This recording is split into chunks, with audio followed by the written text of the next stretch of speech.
Hello everyone, welcome to this presentation, and today we will be learning about the cultural evolution. But if you're new to this channel, please click the subscribe button, hit the notification bell, give it a thumbs up, and leave your comments down below. So let's start.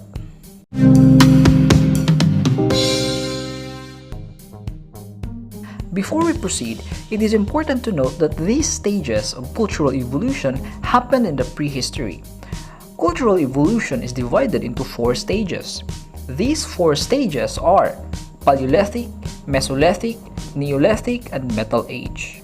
The Paleolithic period started from 4 million to 8,500 BCE. And if you want to know about these historical terms like BCE, AD, CE, and C, I have provided the link below in the description box. The word Paleolithic comes from the 2 Greek words paleos and lithic, which means old and stone respectively. Thus, the Paleolithic period is sometimes referred to as the Old Stone Age, because of the kind of tools they used, which historians and archaeologists called crude tools or unpolished stone tools. The Paleolithic period is the longest period of all the stages of the cultural evolution. These early humans were hunters and gatherers, and they were also dependent to the environment. They were living in one place and then moved to another in search for food, because at this time, they did not know yet how to plant crops and to domesticate wild animals. Hence, they were branded as nomadic people, which means no permanent settlement or moving from one place to another. The most important thing that had happened in this period was the discovery of fire, which they used to their advantage, such as to give warmth and light, to scare away the wild animals, and most of all, to cook their foods. The Homo habilis, Homo erectus, Neanderthal man, and the Cro-Magnon man lived in this period. The Homo habilis, sometimes called as the handyman, had learned to use their hands more often, especially in making tools, while the Homo erectus, sometimes referred to as the upright man because of bipedalism. Bipedalism is a term used to refer when walking with their feet. According to theories, it was the Homo erectus who first ventured out from the forest. There were no tall trees and grasses to cover them from the heat of the sun. Hence, they walked with their feet in order to minimize the scorching heat they feel from the sun. After the Homo habilis and Homo erectus disappeared, the Neanderthal man emerged.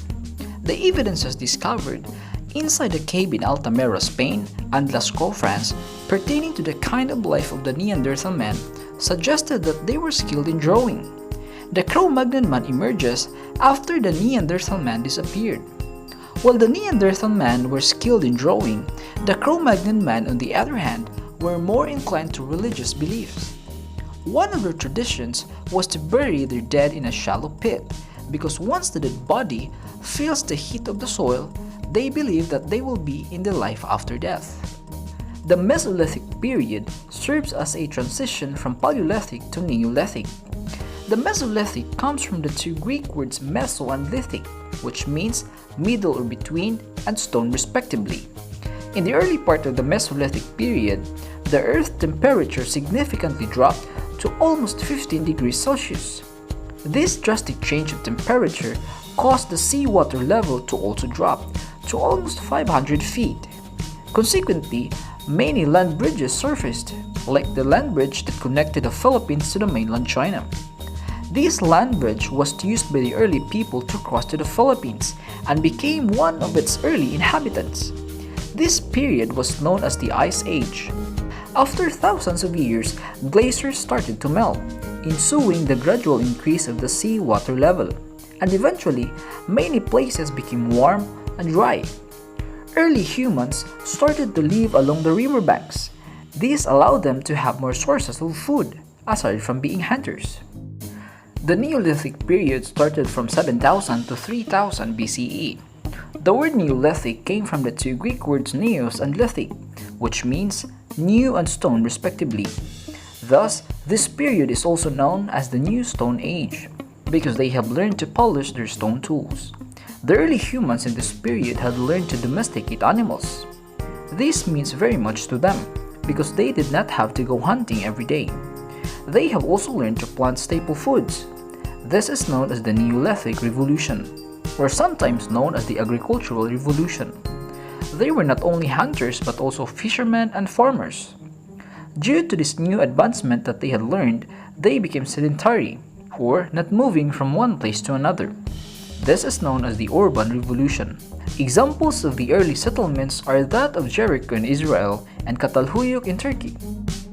Next to the Neolithic period was the Age of Metals.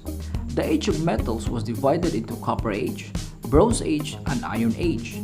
About 4000 BCE, a new age dawned for the prehistoric man. Copper was discovered near Mount Sinai. They began using this metal for making cups, plates, and vase. Later, another metal was discovered called tin. By mixing it with copper, a harder metal called bronze was produced. The Sumerian of Mesopotamia were the first people to use bronze tools and weapons. The use of bronze spread to Egypt, India, and Crete. Thus emerged the Bronze Age, succeeding the Copper Age. On the other hand, the Hittites were the first people to make and use iron. This introduced the Iron Age. The discovery and use of iron was made secret. The Hittites were feared by many people because of this discovery. The superiority of their weapons allowed them to become good at warfare and boast a fearsome image. That's it for today, and please support my channel by clicking the subscribe button, hit the notification bell, give it a thumbs up, share it to others, and leave your comments down below. And thank you for watching.